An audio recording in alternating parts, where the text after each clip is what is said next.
السلام عليكم ورحمة الله وبركاته. ما شاء الله maanta waxaa idiin wadnaa brograam ku saabsan caruurta sida loo barbaariyo, sida loo koriyo ilaa inta ay ka bilaabato maamada markay uurka leedahay ilaa iyo inta caruurta ay ka gaaraan 4 jir, si aan maxay ahayd ugu aqli celino gabdhaha yaryarka ah oo hadda ilmaha dhalaayo, si ay ilmahooda tarbiyad fiican ay ugu soo barbaaraan. Marka gabarey marka hore waxaan kuu sheegayaa markuu aadu ilaahay ubad ku siiyo oo cunugaas uu calool galo si aa caafimaadka cunugaaga u ilaalisid, waa inaa marka hore khudradoo kaleeto markaa khudaar badan inaa cuntid. Khudaarta markaad cunaysidna furugta iyo farduuraba, micnaha khudaarta sida cambaha, bambeelmada, maxay ahayd tufaaxa, canabka, waxyaabahaas iyo ansalaatada iyo waxyaabaha kale farduurada oo la cuno, yaanyada, ansalaatada, waxyaabaha noocaas, kaabashka, waxaas, bataatiga, karootada, waxaas. Marka maxay ahayd waxaa samaynaysiin khudaarta waa inaad si fiican iskaga dhaqdaa markasta horta la iska dhaqaa, laakiin isbeshaalmeynta markaa uurka leedahay oo tahay hooyo uur leh waa inaa khudaarta aad iyo aad iskaga dhaqdid. Maxay ahayd aad dhaqdid, xitaa waxaa lagu dhaqaa maxay ahayd bahal khudaar ku sawiranta oo lagu dhaqaa jiro biyo ayagoo budo ebo iyo karbonaatiga waxa Soomaalida dhahaanna waa lagu dhaqaa, karbonaatigana waa lagu dhaqaa. Maxay ahayd marka khudaarta si fiican iskaga dhaq, hilibkana si fiican iskaga kari, sababtoo hilibka hadduu ceyrin yahay adigoo aad uur leedahay cudurro badanaa kugu soo dugaali karo, cunugaas ku dhici karo. Marka waa inaad hilibka waxa la yiraahdo si fiican aad iskaga karisid, khudaartana aad si fiican iskaga dhaqdid. Maxay ahayd waa inaad isticmaashid yaanka, dhakhtar aad la xiriirtid. Yaanka ama birta ama feerada si qofba u yaqaano, waa birta waxa ay Soomaalida birta u yaqaanaan, feerana waa la dhahaa. Kaniiniyaashaas iyo waxaas inaad qaadatid ama sharoobooyinkaas. Haddii ay yaanka markasta horta qofka uur yeesho cunugu wuxuu kula qaybsanayaa birta, si aad uu kula qaybsanayaa. Dadka Soomaalideennana inta badan birta anigaba aan ka ku ahay marka uurka leedahay birta way iga dhacdaa. Marka waa in aad isticmaashid daawooyinkaas aad qaadatid. Waxaad dareemaysaa oo lagu gartaa inay birta kugu yarta markaa 2 bilood iyo 3 bilood iyo meelahaas gaartid, inay caloosha wax fuursan camal aad noqotid, inay ku xanuunto, inay kugu dhex nuuxsanayaan, inaa miidaanta ku saaqdo oo aad u malaysid inaad suuxaysid, inaad neefta raadisid, waxyaabo noocaas xanuun kugu dhagaayo caloosha ah. Waxaas dhan waxaa iskala birtaa markay kaa dhamaanayso ama kugu yartahay. Marka waa inaad birtaas isticmaashid, waa inaad fitamiinna aad isticmaashid, dhaqaatiirna aad la xiriirtid oo fitamiinada kaa maqan in la fiiriyo oo fitamiinada kaa maqan aad isticmaashid. Cunuga intuu caloosha ku jiro wuxuu rabaa koolkoolis isoo caloosha ku jiro,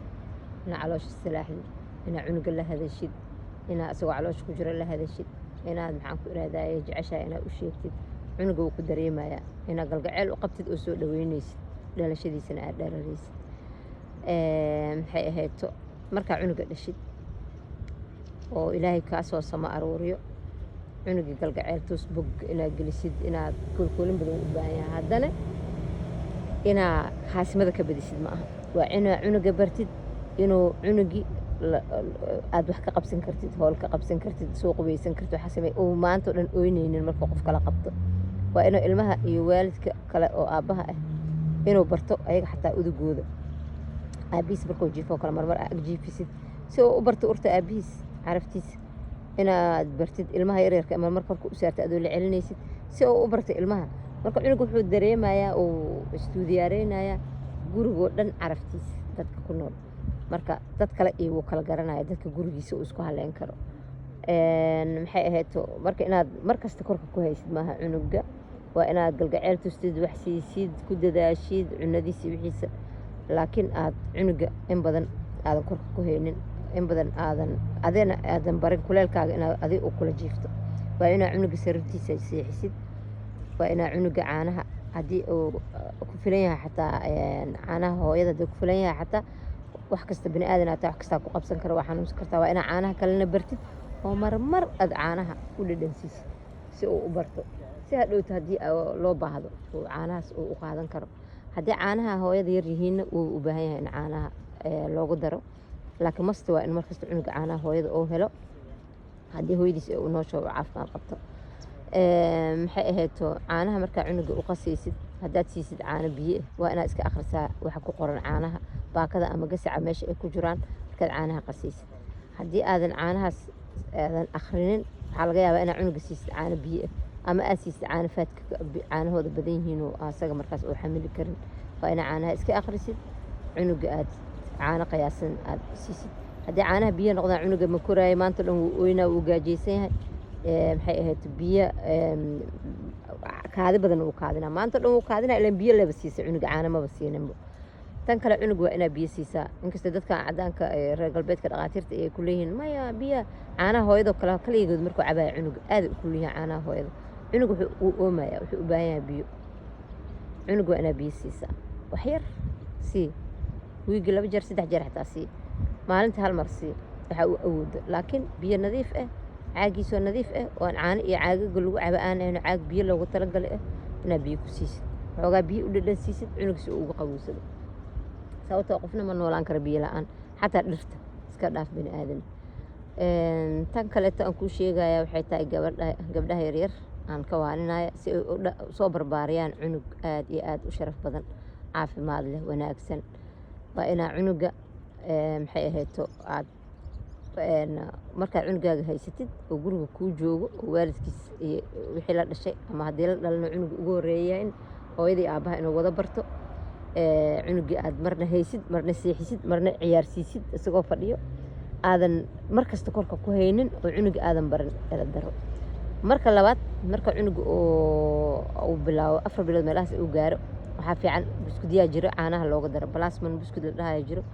oo caanaha marka asagoo isla eg oo caada buskud dheer ah marka caanaha ku ridid hore ka milmaayo buskudyo jiidan way jiraan buskudyan dhowr nooc oo caanaha lagu qaso haddii aad google garaysa xataa waa ka helaysaa buskudkaas iyo caanahaas la iskugu daraa intaan cuntada loo bilaabin kadib cunto shiidan markaa cuntada siinaysid cunuga u shiidaysid gobol malaay ah biyo ku kari waxaan ku leeyahay karooto baradho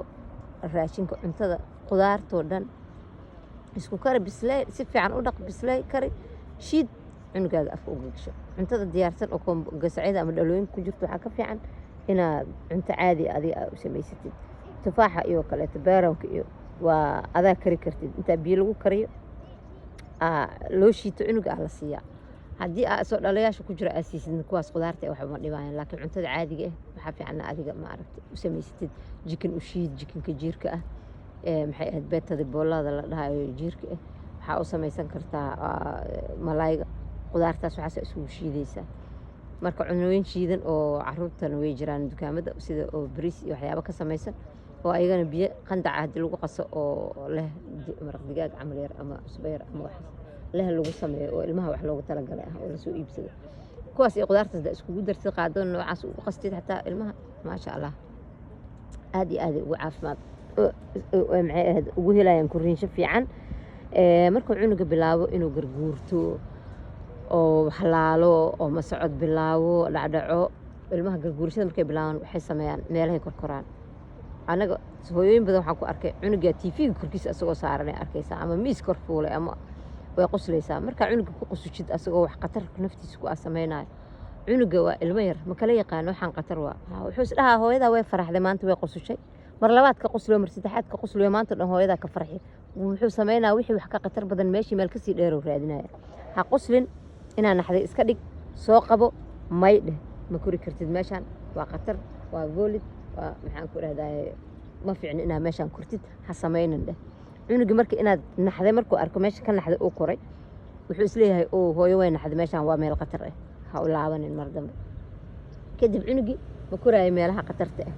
ah maxay ahayd wuu ka baqayaa oo wuxuu ogaanayaa inay wax fiican aysan ahayn waxa ay hooyadiis ka naxday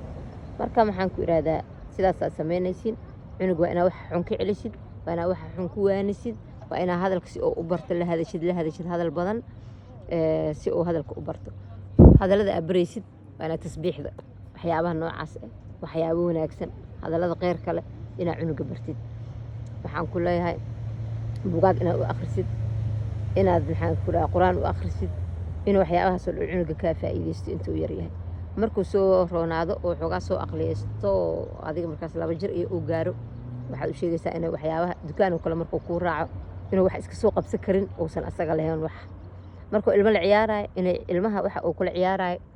inuusan qaadan karin kaligiis inuusan ka qaadan wuxuu asaga lahayn inuusan qaadan karin hadduu ilmo ka weyn ay kuu joogaan ha barin inaa cunuga tiraahid wuu kaa yaryahay sii waxaad leedahay kan cunugana iskale kanna adigaa iskale kan cunuga kale leeyahay marka uu ooyo neeyaa dhahaysaa no malihid adiga kan hebela iskale adiga kanaad leedahay cunug wuxuu kala baranayaa wuxuusan lahayn iyo wuxuu leeyahay mana laga yaabo inuu cunugaas walaalkiisa kula daba dhago waxaa aragnaa ilmaha yaryarka marka hooyada ee uurka leedahay wuxuu leeyahay hooyo gabar haddee tahay hooyo gabar inaa ii dhashaan rabaa hadduu wiil yahay wiil inaa ii dhashaan rabaa hadduu marmar bilcagsi gabadha ay dhahaysa wiilaan rabaa inaa ii dhashid wiilka uu dhahay gabaraan rabaa inaa ii dhashid laakiin marka cunuga yimaado ay dhahaan waaba nacay cunugan wuu ii dhibay markuu yimid markuu uurka ku jiray waa ku farxi jiray sababta keenaysa waxay tahay tv-ga oo kale waa looga qaadaa waxyaabaha uu cunugan kula daba dhago wuxuu asaga xaq u leeyahay wuxuu usan u lahaynba waa laga qaadaa waxaa la leeyahay kanaa kaaya ma fiicna waxaas ilmaha naceebay ku abuurtaa way isnacaan ilmaha yaryarka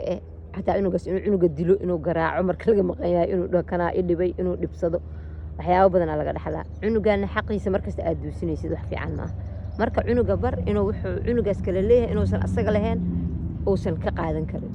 hadduu raba asaga wuu siin karaa laakiin asaga inuusan qasab ugu lahayn oo dhig sii inaadan dhihin oo ilmihii aad kala xadidid tv-ga inaad waqti u kala samaysid adiga fiirso kan adna waxaan kala fiirso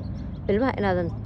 taleefon iyo ibod aadan ku boobsiinin intuu yaryahay inuu ku ciyaaro aad u diidid aadan barin waxyaabahaas sababtoo caafimaad ahaan ma u fiicno maskaxeen ahaan ma u fiicno fisikamentana uma fiicno ilmaha in ay tv gacanta tv-ga inay fiirsadaan inay ka dheeraadaana fiican ma ahan in ay waxyaabo u dhow sida ibod iyo taleefon iyo ay ilmaha isticmaalaan inaad ka ilaalisid waaye inaa ilmaha walaalaha ay isrespectayaan inaysan isugu yeerin xataa magacyadooda aboowe iyo abaayo isugu wacaana fiican inaad bartid oo cunuga markuu hadlayo uu yidhaa aboowa sidaan yeela abaayaa sidaan dhahday oo ilmaha ay isrespectayaan isla dhasheen dhexdooda galgaceel walaalnimo aad ku beertid maxay ahayd markaa cunugan wax u samaysid kan kalena aad u samaysid aadan kale xigsanin markaa cunuga hadda aad dhashid inaa cunuga iiga leexo ha iga taabanin ha iga dilin lama dhaho ha iska dilin ha iska taabanin maskaxda way boodboodaysaa ma ujeedaa siday bicaq u tahay haddaad taabatid maskaxduu ka baqi karaa abooha ama abaayada maskaxday ka baqi kartaa adiga inuu cunuga asaga inuu iska leey inaa ugu dhigtid cunuga tiraa ha iska dilin ha iska yeelin adaa iskale waa abooha ama waa abaayada uu ku jecel yahay sidaan uu ku dhahayaa inaa ilmaha saasaa ilmaha loo korsadaa oo ilmihii waxay noqonayaan ilmo isjecel oo isku wanaagsan oo weligood isdilaynin oo isku hiiliyaan ayay noqonayaan ilmihii markaad sidaas samaysid kadib ilmaha waxyaabaha tuuganimada dhinacyada dukaamada laga xado waxyaabahaas oo dhan waa ugu digaysaa inay aakhiro iyo adduunyo meel ay ku fiican tahay leen ceeb inay tahay waxyaabaha xunxun inaad ka celisid hadallada caayada inaad ka celisid cunug caytamaya markaa aragtid inaad tiraahdo ha ku dayanin waa ceeb cunuga kaleeto oo aad taqaanid ama ilmahaaga lamid oo caytama wax sheegayana lama noco lama raacdee laakiin waxaa la dhahaa habareer ma fiicna noocaan inaad ku hadashid wax fiican ma aha waxaas waa ceeb waxaan waa sidaan cunuga kalena waana u ducee inuu ilaahay ka maxay ahayd ka ceeliyo ka ceymiyo waxyaabaha uu samaynayo aadna inaad ka waanisid ilaahayna aa u baridid aadan ku caynin dadka kale ilmahooda sababtoo ah qof kasta hal doonaa laysla wada saaran yahay adduunkan hal doon oo dabeel ku kacsan tahay oo badweynta dhex socotaa laysla wada saaran yahay qof kastoo ilmo qabo waana inuu ilaahay naga wada badbaadiya marka maaha inaa ilmo kale caysid ama wax ka sheegtid waa inaa ilmaha kale oo islaameed haddaad waxan ku aragtid ka waanisid